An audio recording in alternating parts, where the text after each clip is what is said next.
fast drum roll, I speak in melody. Shout it! Oya, oya, oya! Sikiliza ushuhuda wa watu waliofanywa makubwa na Bwana. Hamniambii kitu, twende kazi. Mshuhude Lazaro aliyekuwa kaburini, siku nne zimepita, harufu mitaani. Watu walishakata tamaa, wakasema imekwisha, ila neno la Yesu likamrudisha. Mtazame na yule mwanamke wa damu, miaka 12, maumivu na damu. Alipogusa pindo tu, maradhi yakakoma, Yesu akamponya, dunia ikachonga. Hakuna jambo gumu, hakuna lisilowezekana. Mifano iko wazi kuanzia kale na kale. Nguvu ya huyu Mungu haina mipaka. Hamniambii kitu kwa Yesu mimi. Yeye ni jibu la yote kote duniani. Alivunja minyororo, akafanya maajabu. Hamniambii kitu kwa Yesu mimi. Mwenye macho aone, mwenye masikio asikie.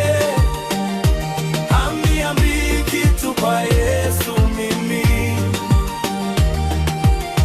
Mwangalie mzee Ayubu alivyopoteza vyote, mali na familia viliondoka pote, ila imani yake kwa Baba haikutikisika. Mwisho wa siku mara 2 alibarikiwa. Hata na Sauli aliyekuwa mtesaji njia ya Damasiko, akawa mhubiri. Kama aliweza kuwageuza hawa na wengine, basi huyu Yesu ndiye jibu pekee. Alitembea juu ya maji Yesu, akaulisha umati Yesu, aliponya vipofu Yesu, alifufua wafu Yesu. Haya, ruka ruka ruka, piga makofi kwa Bwana.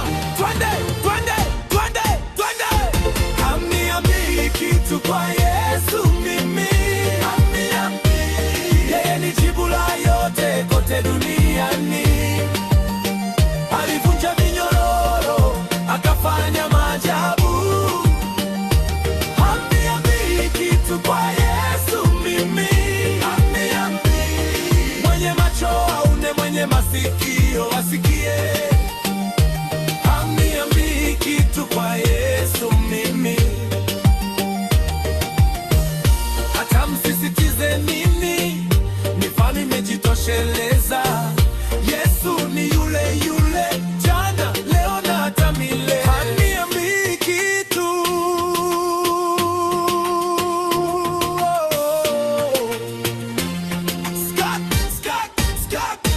Hamniambii kitu kwa Yesu mimi.